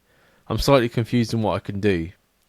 What do you guys think? Should I put it to her because I'm feeling that I'm going to go anyway, so it has to be brought up eventually? And what do you guys think about long distance as an option? Long distance is not an option. No, it's not. No. Do not do it. I got hurt through doing that. It's not worth it. I did it for a little bit, having to drive down to fucking Luton every couple months for a fucking weekend. And then she eventually moved up here. But fuck that. Yeah, it's not good. It's not good in your relationship. It puts a real big strain on your relationship. I think put it to her. Just say, look, I'm moving. If you want to come... No, don't go, look, I'm moving. That sounds like you're going to be like, did you bring a bag with you? Like, why? Because I'm moving. So get the fuck out. You can get in the taxi with me or you can fucking leave. Well, I'd be like, look, this is my plan for the next year. I'm going to be going here. I'm going to be moving to this place. Better. Yeah. I ain't tactful, Dan. I'll be straight in there. Look, I'm. You just need, because the way you sounded was like it's happening right now. But no, yeah, be like, this is my plan for the coming year. That feels like you've got some time to breathe to discuss it. I'll be like, look, moving van's outside, love. So if you're coming, you have to get in it. Just pull out a tattoo pen. Are you either going to get my name on your forehead or you can fucking leave? You got 5 seconds to decide, otherwise I'm fucking... It's gone. Literally just put it to him, just say, look, this is what's happening with next year. It's going to happen. You were in a relationship when you come up here, when you went up to Scotland. It's a life decision that you're making for yourself, and it's up to that person whether they want to join you in that life decision or whether they want to nip it in the bud where it is. I don't think you should have any ill feelings either way if she doesn't want to join you, because it's a big decision to make. Depends how far you're going as well. I moved half an hour away from my parents, and I felt as though that was far enough for me. I wouldn't be moving to another country. Do you know what I mean? For an early relationship that I was in at the time. So I don't think you should think I don't think you should think either way of the person if they say no. I think you should just end it amicably if she's not willing to come, and then you don't know what the future holds. You don't know what the future holds. No, yeah, exactly. I think when me and my family were trying to move to Scotland for a good year before I met my ex, and it wasn't going well. And then we had a pregnancy. I say scare, but it wasn't because I wanted it and she didn't. But anyway, so she got pregnant, and Mum's like, oh, we can't move now, even though the house wasn't selling anyway. And then we sort of accepted we weren't going because I was gonna have a baby. Yeah. And then she decided that she wanted to get rid of it, which is a tough time. Which is when I should have ended the relationship, but I didn't. Yeah. And then a couple months later, like the family's fucking miserable, like beyond miserable. And I think that's when Mum got on that Selling Houses with Amanda Lamb. Oh yeah, the TV show. Which sort of rekindled, the show was a complete fucking farce and scam, but it gave Mum that sort of drive again, and then it went up and it managed to sell, not on the show, but a couple months later, because I fucking remember getting the phone call. Yeah, and I just said to her, I was like, we're not having the kid. I'm not breaking up with you, but I'm fucking miserable here, so I need to move away. So we did the long distance thing, which was like fucking rocky as fuck. Mm. And then how long were you doing that for? Like 7 months. That's a long time. I had to drive, because this is the problem with like long distance, especially when you're in the same country, is that if there's any fucking problem, they want you to fucking come down. Yeah. And then they want you to come down anyway. So I had to fucking drive 8 hours because I was working at the co-op. So I managed to wangle my days off. So I drove for 8 hours on a Friday, spent 1.5 days with her, and then drove 8 hours back up to go to work the next day. You're fucking mental, mate. I am mental. I am fucking mental. And then, and then she ended up moving up, which solved it. Well, it didn't solve that. Should have fucking ended it. But yeah, I wasn't not going to go. No. You know what I mean? I wasn't. When you're not happy where you are, the best thing you could do is to try and solve that and go where you're happy. I'm happy now. You know what I mean? More than fucking happy. Exactly. But you just got to be careful because it's an early relationship. You don't know that person very well. Yeah, exactly. You know what I mean? And it's a lot to ask of someone. Yeah. But you know what I mean? There's no harm in asking. Like, people do things like that all the time. You've got TikTokers and Instagram. You see people traveling together in vans. You know what I mean? There's no. The only thing, just say to her, like, this is my plan. This is my time frame that I'm hopefully going to do it in. I'd love to keep seeing you, and I'd love you to be in my plans as I'm doing them. If it doesn't work out, or you're not happy with it, or you want to end it now, I have no hard feelings, but I'm being open, and this is what I'm planning. Yeah. And then just leave it up to them what they want to do. Yeah, and I think it will be, as long as it's entirely their decision. I think that will keep any guilt off of you as well. Like if they do decide to follow you. Absolutely, I think most people nowadays want to travel and see new things. And 100%. I think even if she sees it as a temporary situation and eventually will go home, it's still extending your relationship and things happen, innit? Yeah. That's the thing, right? Like, if they decided to come with you and weren't happy, they could always go home. Yeah, exactly. I mean, unless obviously you're leaving and going to fucking Australia or something like that. That'd be a little bit more difficult. Yeah. But no, as long as you're open and honest, then I mean, it's up to them. Communication is key, Dan. Right. As of tonight, I'm caught up with Big Brother. I know you guys love your trashy reality TV shows. I would like to know if you guys are watching the Comeback series. Also, how would you enter the house if you was to? Would you have a game plan? Would you be a villain? Would you go in with an open mind? I'm very curious. I fucking hate Big Brother. You watch Big Brother, didn't you? I've been watching this one. I'm not up to date on it at all. I'm probably about 2 or 3 weeks behind. But it's every day, innit? It's hard to watch that amount of TV. I remember. Do they still do? Because I'm old, as everyone likes to take the piss out of. I remember when it first come out and they had the 24-hour live cameras. Do they still do that? I don't think so, unless they're on like E4. No, it's not on It's on ITV now. Oh, it was on. Was it E4? Well, it It didn't was start on E4, did It it? started on Channel 4.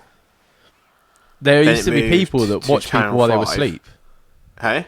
Where there used to be people that used to sit up and watch the people sleep. Yeah, yeah. It was fucking weird. Well weird. Because that was the point in it, right? Big Brother. That's what Big Brother is. Someone that watches you 24 hours. That was the gimmick. Yeah, yeah. And now it's just some people in a house. Well, I think it's pretty much this. In fact, I think because there was a time that it went to Channel 5, and I think it regressed then a bit. Where now I think it's very much how it used to be. The one thing I would say is they've tried to go super woke with the cast. Like we've got people that have got like disabilities, people that have got different backgrounds, Chinese, Japanese, fucking Dirty knees. There's a woman from Luton in it. Oh, is there really? Yeah, called Trisha. There's like it's like they've tried to go super woke with it, like different sexualities and all that stuff. But it's entertaining. Like it's fucking usual trashy reality. What else can you ask for, innit? I still remember when what the fuck was the pig woman's name? Jade something. Oh, Jade Goody. Yeah, yeah.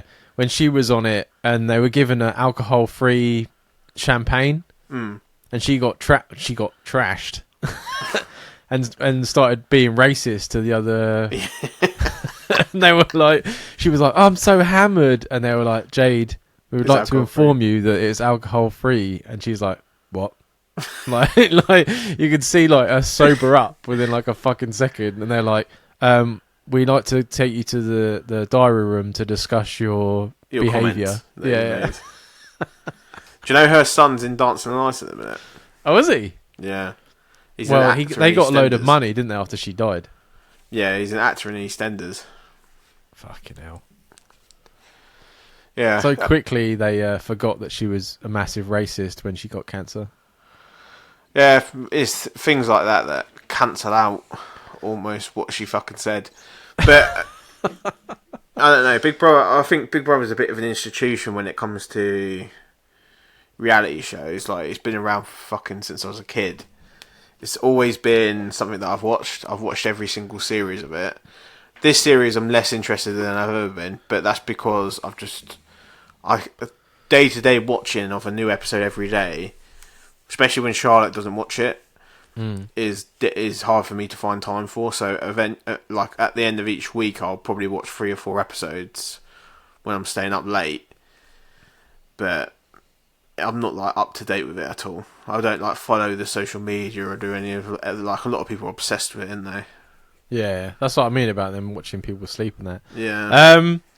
When I was younger and it was out, I always used to say that if I went in, I would like, because they set an alarm for the mornings.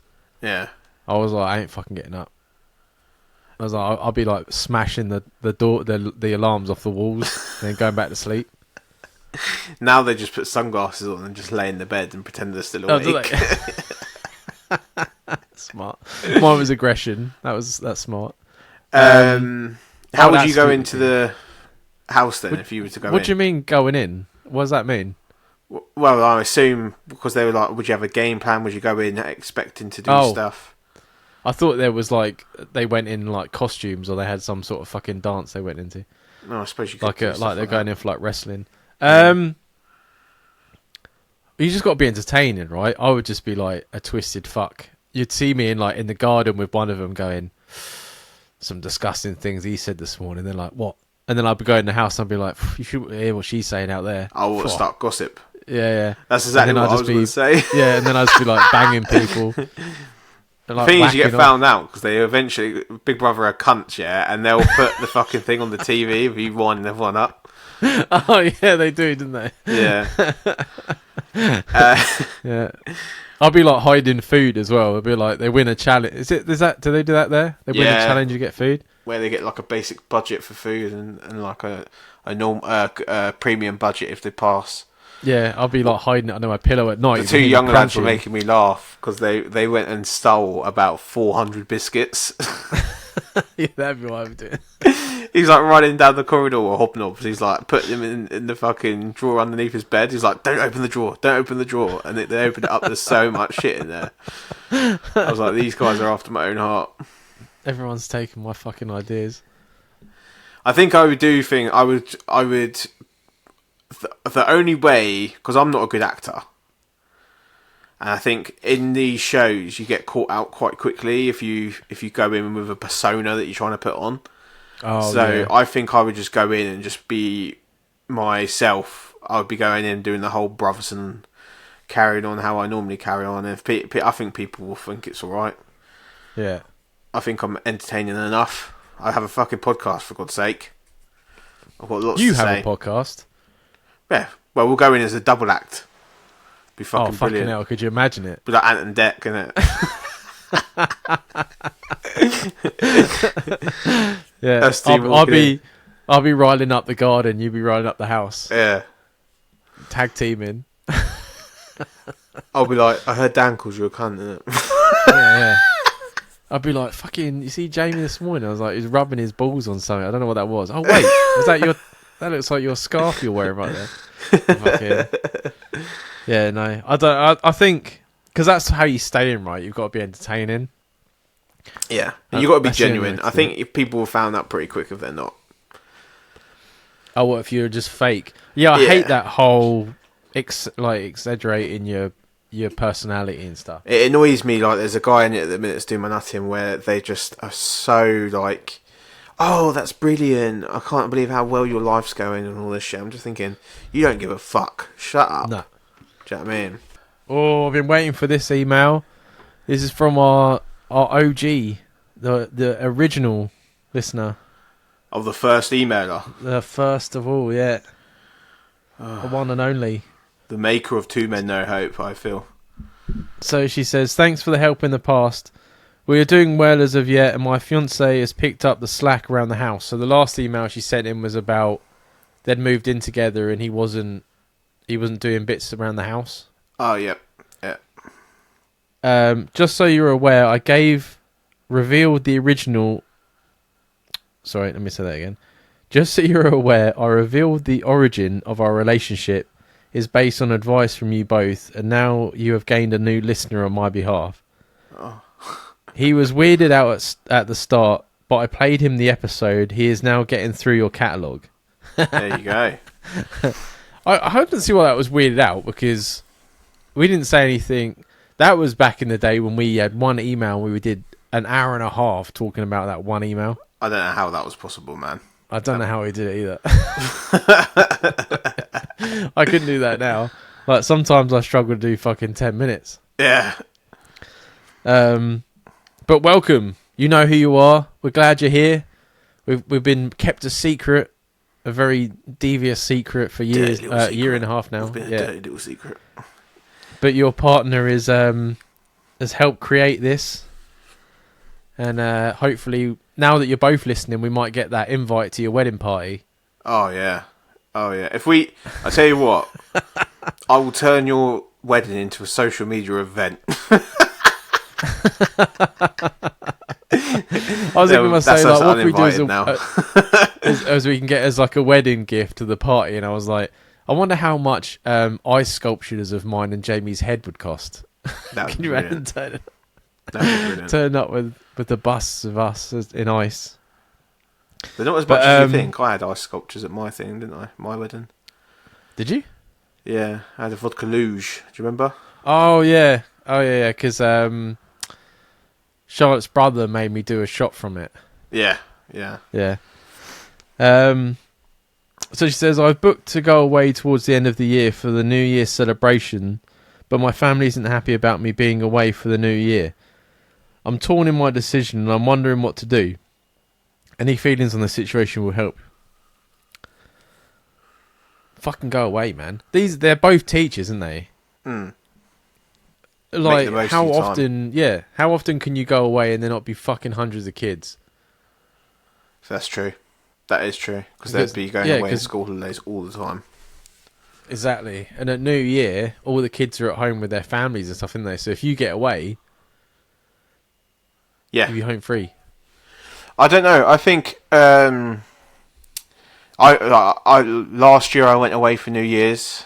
This year I'm planning to go away for New Year's again. My family's not had an issue with it, but I don't know about you, Dan, but I just don't feel New Year's is that biggest celebration. I know obviously you're bringing in a new year, but I feel as though it's always a disappointing night out if you to go out. Yeah. Before going away, I would go round like my Uncle Joe's house, or Uncle Joe would come to our house, and we'd all just have like family together. Yeah. Which was lovely. But then I started seeing the holiday that I'm using up at Christmas and New Year as an opportunity to go away. Mm-hmm. Again, because I like to leave the country and find somewhere a bit warmer. So that's what we're planning on doing. And if people had an issue with it, I'd be like, well, we could have the same night, like we do on New Year's, anytime. We can have a house party anytime. Yeah. I want to go away. End of the day. I never understood it. The last 3 years, I've never made it to midnight. Really? Yeah. I go around mum's and we end up watching a film. She does some like party food stuff for like us. And then it gets to like 9:30, 10 o'clock. And I'm like, I want to go to bed. I want to go to bed. I mean, because it's nothing, is it? Like, it's not like Christmas where like everyone's off, and like you have like big food and you give gifts. Like, it's just an expensive day to get pissed if you go out. Mm-hmm. And then what does it do? January's the most miserable, longest month of the year. Yep. I'm not celebrating January. Fuck that. Yeah. What I find difficult with it as well, like I haven't done a night out in. I don't even think me and Charlotte have been together when I've done a night out, so it's probably been over 10 years since I've been out on New Year's.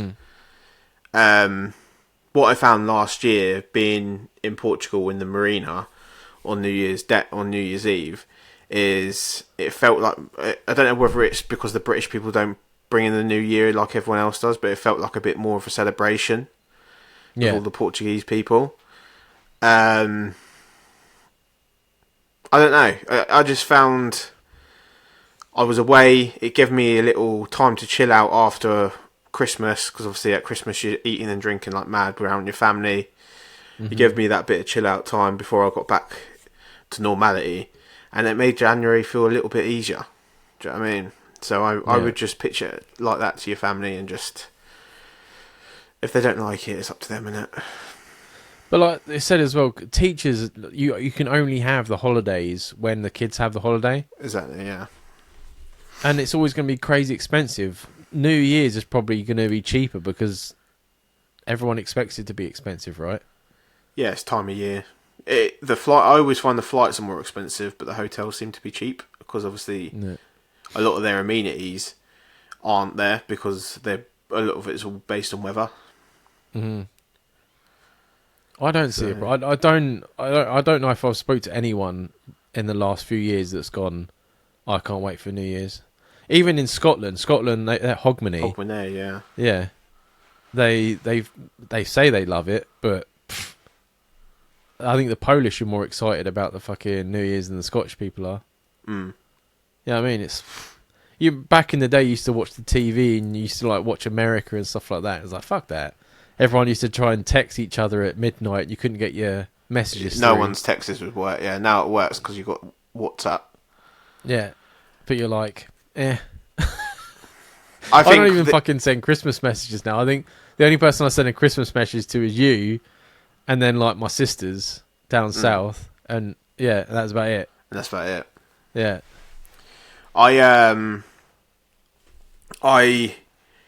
One thing I did miss this year that I'll do last year that I will do this year, is the people that I normally spent New Year's with, like the likes of my uncle and my cousins and that, I'll probably do on like the 27th or the 28th or something. I'll just meet up with them and have a little day then.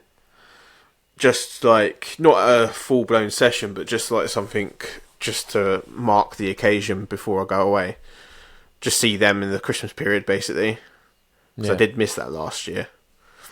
I think if you went to like your family and you were like, "Oh, I'm going away," and they're like giving you grief about it, it's just because they're jealous. Yeah. They want to go away as well. They don't want to get stuck. So they'd be like, "Oh, well, you know, the family be together." It's like, well, I saw you on Christmas. How many times do you want the family together? And a lot of people get stuck in like routines. Yeah. Where we do it every year. That will put them out. Yeah. No. Like, you're with your, fiance, and you're trying to, you got to make memories and do your own traditions and your own, things you want to do. You know, you spend, I don't know how old you are, but how many years have you been doing the same thing with your family? Like, now it's time to do what you want. You know what I mean? Yeah, it's like when it came to Christmas, when me and Charlotte first got together, I'm sure this question's going to come up over the next month or so when we've got people coming in. So I won't touch on it too much. But me and Charlotte were like, at the beginning, we still went to our own parents. Then after a while, we started interchanging days of going, who's going where and when. And you just come up with a system. And it's almost the same with New Year's. Like, as I said, it's always ever just been like a family party for me. It's never been because it's New Year's. I could do that on January 10th. Yeah. Well, I probably wouldn't because I'd be doing dry January, but you know what I mean. Same logic. Yeah.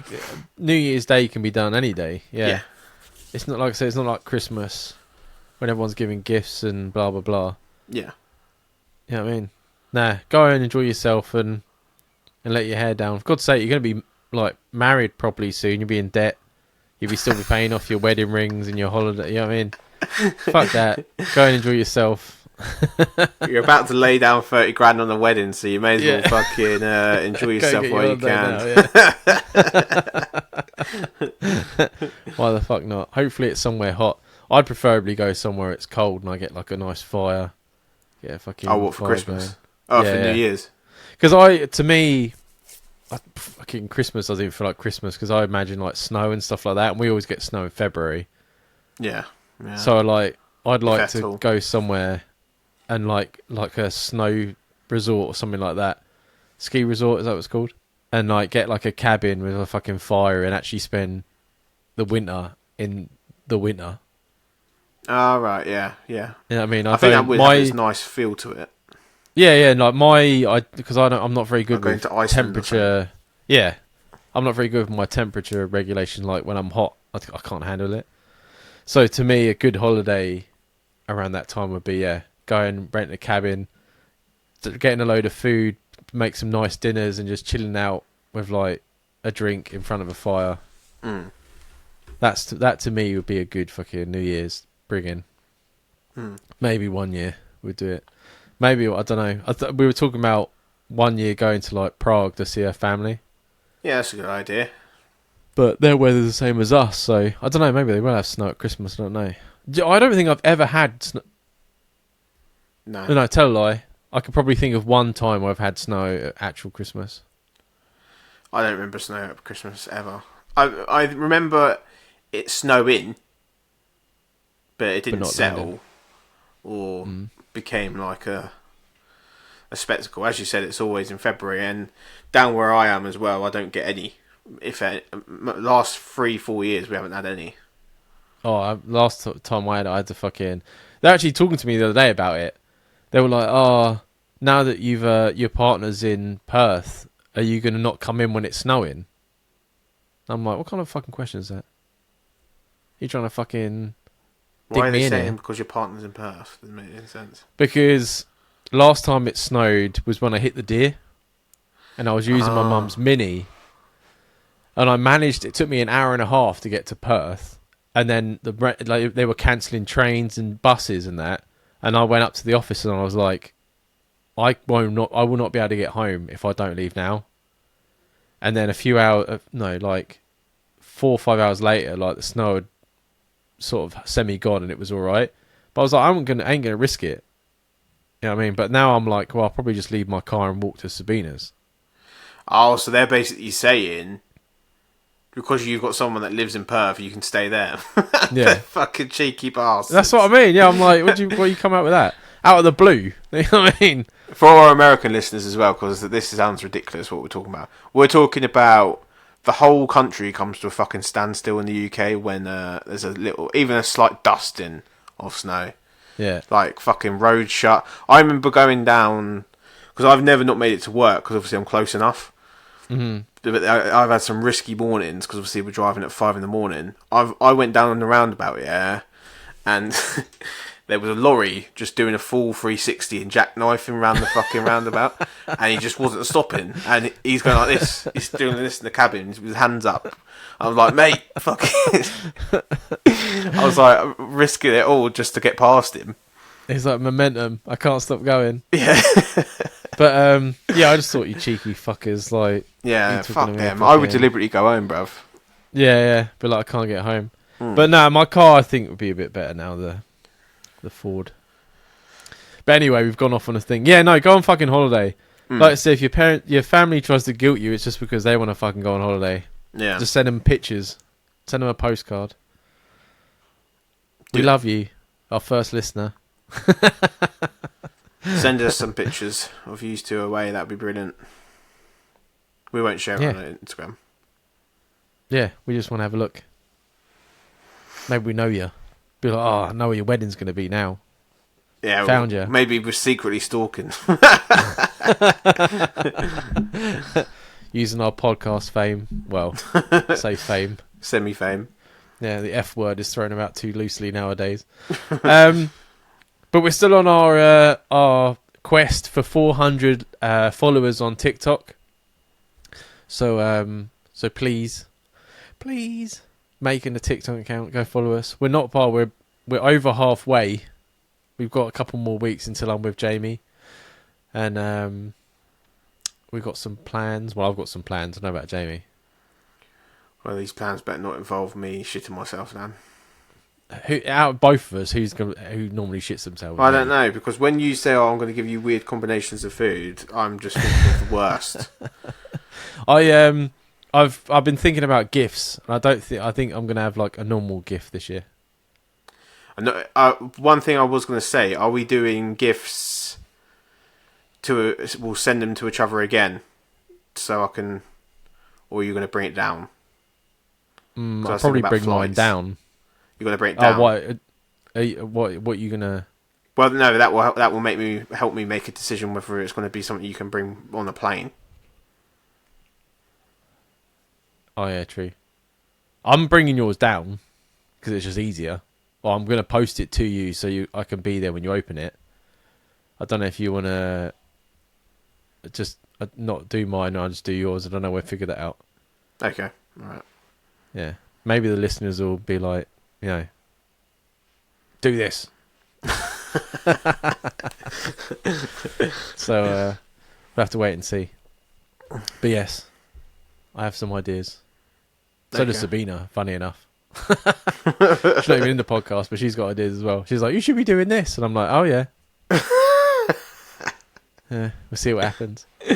But that's it, man.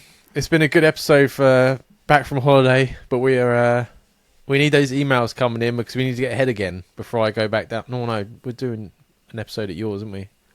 We're doing an episode at mine, but obviously that's the Christmas episode, so we need to get ourselves ahead again. Oh, is it? I thought we were just going to put it out. Well, it won't be the actual Christmas episode, but it'll be near enough. Yeah. Ish. Yeah. Oh, ish. Yeah. It is supposed to be Christmas, but it's ish. It's not. Yeah, I'm not wearing a Santa hat. Put it that way. I'm going to bring my Santa hat down. That'll be a following episode. I'm going to get a sexy Mrs. Claus outfit for you. Oh, damn. That ain't happening. Can you imagine walking through the garden into your shed to record on high heels? Got to start doing them squats to make my legs toned. Well, my legs are pretty good anyway. I think I'll get away with it. I ain't shaving them though. Fuck that. Just the thought of you in Santa's elf outfit just makes me like want to vom. It's annoying because last year I wanted the trademark disapproving Dan that I sometimes get. I couldn't get it. but I don't know. I might forfeit this year. I don't know. I haven't thought about it. The thing is, when it comes down to it, I just know that whatever I get is not going to be... You're going to outthink me again. So now I have to do a bit of chess, like mental chess, to try and figure out what I'm doing. Well, this is the thing, right? Like, because I was like... I did have an idea of something else, and I thought, oh, maybe I just want to do a nice, like, mate gift that will still make people laugh, but will be something you can actually proudly... Yeah. Then, the pillow, I still love the pillow. Everyone loves the pillow. Yeah, of course. One day that will be merch. But because I didn't get the reaction I wanted, I don't know if it's worth going down the whole. Because my full blown, like in the future, will be a sexy calendar. But for now, I don't know. Me and Sabina did have an idea about something, and I was like, I don't know. We'll see. Keep the listeners guessing. Yeah. Well, you let me know. Do you want me to try and get that disapproving Dan from Jamie, or do you just want me to do something nice for Jamie and get him a present that he'd appreciate? I know which one I'd want. I know which one Charlotte would want as well, but she ain't in the podcast. But we'll leave it up to the listeners. I'll if not, if they want it, I'll have to bring out another banger like the pillow. It won't be a pillow, but it'd be another something good along them lines. Yeah, I'll have to think of it. I still like the two drunk bros that we had on where they had the light switch. Yeah, and when he switched the light switch on, it was like his dick. But our light switches are different, so I don't think it would work for us. No, I wouldn't. No. Get like a touch lamp where the bottom of the lamp is like my nuts. You have to touch my nuts to turn it on. That would be in the loft pretty quickly. I can imagine Charlotte would be putting that away. Charlotte wouldn't even. Well, she would know. She would like see the box and she'd be like, something in there that's not allowed to come out. Just go straight to the bin. But let us know. Let us know what you think. What should I do? I'm going down to see Jamie. This time next month. First week in December. So you got at least until. You got about 2-3 weeks to decide what you want me to do, because I need a good sort of week to get it sorted. Yeah, last time we didn't take into account postage and stuff, so we need and the postage strikes were on as well. Yeah. So yeah, I need some time. So let us know what you want me to do. I'll think of something. My moral's a lot lower than Jamie's, so I can dive a little bit deeper. I can feel the nerves coming already. This is what happened to me last year. Right. So on that note, after Dan's holiday, the boys are back. We're back on track. If you've got any content ideas, if you've got any feedback, any questions for the show, as always, send it into twomennohope@gmail.com. If you've got any conspiracy theories, you've got any short stories for Dan, or film suggestions for our film club. And what was it? The nonsense. Yeah, nonsense film, nonsense movie club. NMC. That's it. Yeah, NMC. For the NMC, that all goes to twomennohope@gmail.com as well. And that's it from me. I'll see you next week, Dan. Yeah, man. See you later.